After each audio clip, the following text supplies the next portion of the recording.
welcome back to another history special. And in this video I'm going to take a walk around the Arnhem Oosterbeek War Cemetery and locate 3 graves out of many which lie here.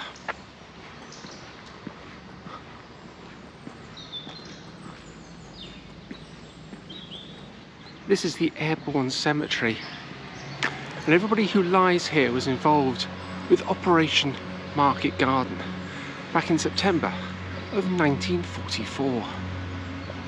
A cemetery full of brave young men, mainly Commonwealth graves, but also some Polish ones here as well. Some 1,700 people lie here, and it really is a privilege to walk amongst them. But there's 3 graves that I want to look at in particular, and the first of which is over here. And these are the graves of Claude and Thomas Gronert, twin brothers from Cornwall.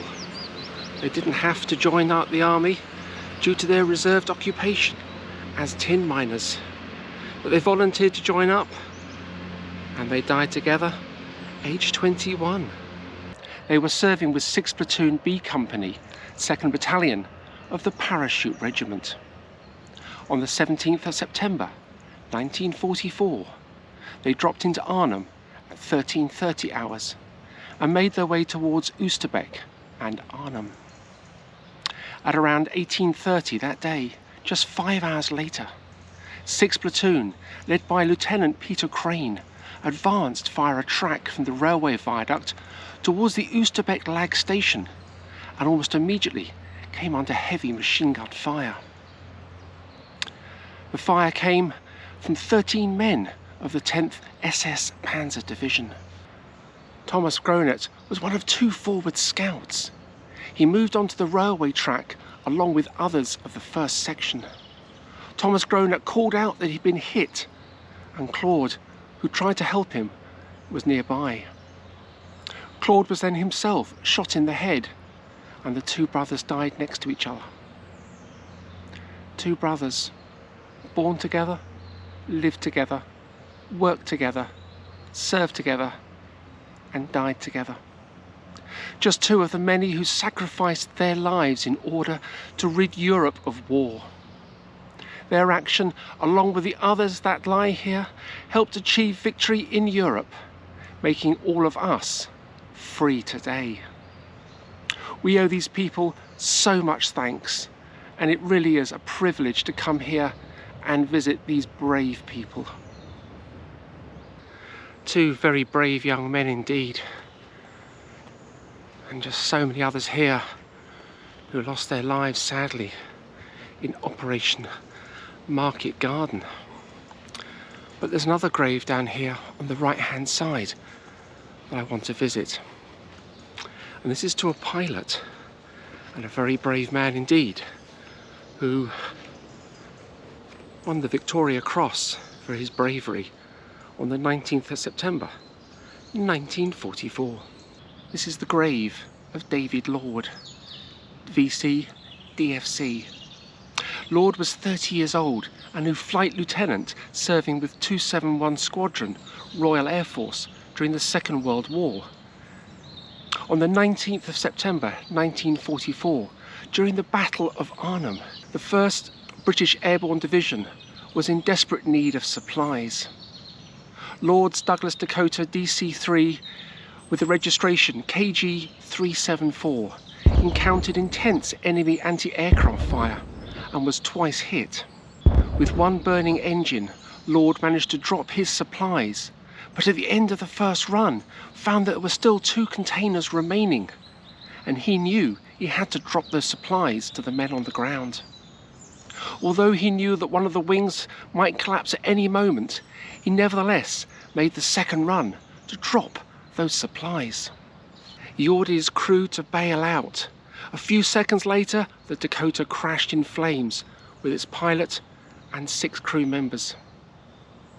Only the navigator, flying officer Harold King, survived, and he became a prisoner of war. It was only on his release back in 1945 that the story of David Lord's bravery that day came to light. And because of his actions, He was awarded the Victoria Cross, the highest medal for gallantry that the British Army can award. And he's just one of several VCR holders who lie here in this cemetery. The pictures of the aircraft that you saw were actually KP208, and the aircraft was painted to look like KG374 as a reminder and a memorial to the bravery of David Lord. That aircraft is the Gates Guardian at the Merville Barracks in Colchester, and I was able to visit there a few years ago and have a good look round that aircraft, but it's not open to the public. KP208 had a different role during the war. It was a personal transport aircraft for generals, and on one occasion even flew General Montgomery to an important meeting. I've had a little walk around the cemetery here, and there are one or two graves marked known only unto God. Brave soldiers who died, and sadly their remains just couldn't be identified. We give thanks for their life and the lives of others who lie in other cemeteries around Europe. We owe a great deal of thanks for their bravery, and we know they're safe in God's hands.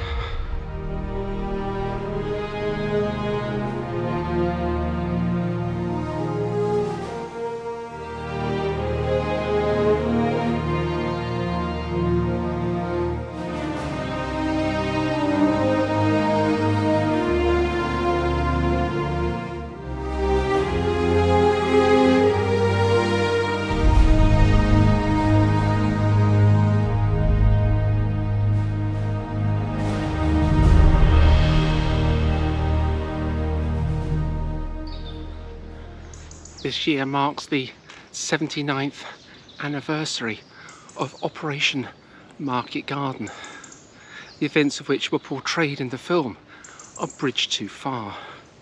And what a fantastic film that is.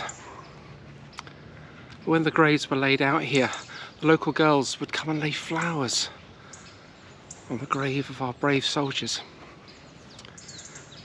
They were known as flower girls.